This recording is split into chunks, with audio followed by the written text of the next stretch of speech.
دعوت دو ایمان کی کہ وہ مانے اللہ کو جیسا کہ ماننے کا حق ہے، مانے رسول کو جیسا ماننے کا حق ہے، مانے آخرت کو جیسا کہ ماننے کا حق ہے۔ یہ یقین والا ایمان حاصل ہو جائے، یا تھوڑا سا آپ کو شاید گمان یہ ہو کہ یہ تو ہمیں حاصل ہے، تو برا نہ مانیے۔ حقیقت کیا ہے کہ ہمیں یقین والا ایمان حاصل نہیں ہے، اقرار باللسان والا ایمان حاصل ہے۔ ایمان مجمل کی تعریف آپ نے یاد کی ہوگی بچپن میں، آمنت باللہ کما ہوا باسمائہ وصفاتہ وقبلت جمیع احکامہ اقرار باللسان وتصدیق بالقلب۔ اقرار باللسان سے ایک آدمی مسلمان بن جاتا ہے، تصدیق بالقلب سے مومن بنتا ہے، جب دل میں یقین بن جائے۔ اگر ہم اپنے گریبانوں میں جھانکیں وہ یقین نہیں ہے۔ کیا یقین ہے یہ قرآن اللہ کی کتاب ہے؟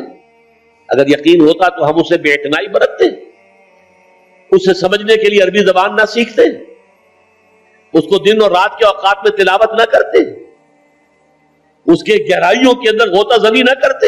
یقین اگر ہوتا، یقین نہیں ہے۔ یقین پیدا کرے ناداں یقین سے ہاتھ آتی ہے، وہ درویشی کے جس کے سامنے جھکتی ہے فقوری۔ یقین بہت بڑی شے ہے، بہت بڑی شے ہے، بہت بڑی شے ہے، لیکن یہ کہ اس کو پیدا کرنا پڑتا ہے،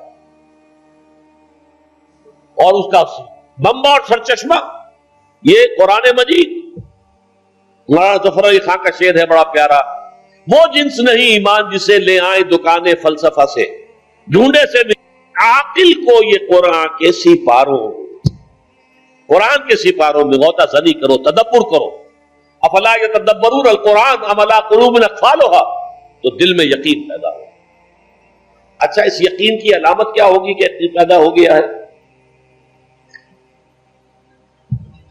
یقین کی علامت عمل۔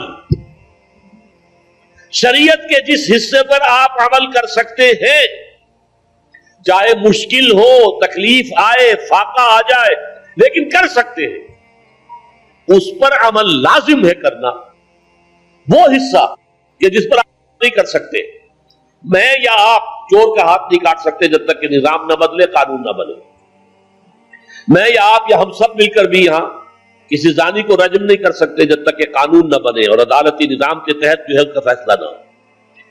ان چیزوں کو تو ہم نہیں کر سکتے، لیکن جو کام ہم کر سکتے ہیں، سود سے براہ راست تو ملوث نہ ہو، اپنے گھروں میں پردہ تو قائم کرے، اپنی معاش میں سے حرام شے تو نکال دے، فرائض تو ادا کریں، نماز، روزہ، حج، زکات، یعنی دین کے جس حکم پر ہم عمل کر سکتے ہو۔ چاہے اگر آپ شرعی پردہ نافذ کریں گے، لوگ کہیں گے دقیانوسی ہیں، یہ اگلے وقتوں کے ہیں، یہ لوگ انہیں کچھ نہ کہو۔